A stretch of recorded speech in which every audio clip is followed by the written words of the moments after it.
السلام علیکم دوستو، ویلکم ٹو کے ڈی اردو اسٹوری۔ گوپال کے کھیت میں ایک مرغی تھی جس کا نام منمن مرغی تھا۔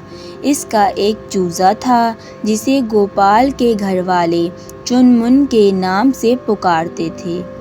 چنمن تھا بڑا شرارتی اور نافرمان، جب دیکھو تب کسی نہ کسی کو ستاتا اور پریشان کرتا۔ اس کی ماں منمن مرغی ہمیشہ اسے نصیحت کرتی، لیکن وہ ایک کان سے سنتا دوسرے کان سے اڑا دیتا۔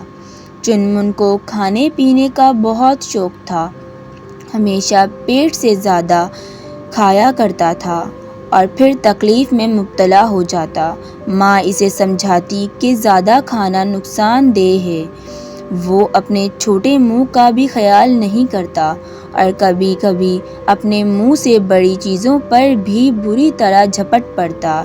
ایک مرتبہ گوپال کے کھیت میں مٹر اور چنے کی فصل جب پک کر تیار ہوئی تو اس کے پاپا نے دانوں کو الگ کرنے کے لیے مشین منگوائی۔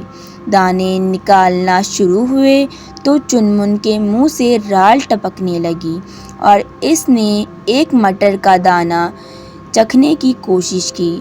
دانہ چکنا تھا، اس وجہ سے اس کے گلے میں پھنس گیا۔ اب تو بیچاری بڑی پریشان ہو گئی، اسے بہت زور سے بھوک اور پیاس لگی تھی۔ اس کی ماں اپنی سہیلی کے یہاں گئی ہوئی تھی، وہ رونے لگ گئی مگر آواز نہیں نکل پا رہی تھی، اس لیے کسی کو سمجھ میں نہ آیا۔ اب وہ اپنے کیے پر پچھتا رہی تھی۔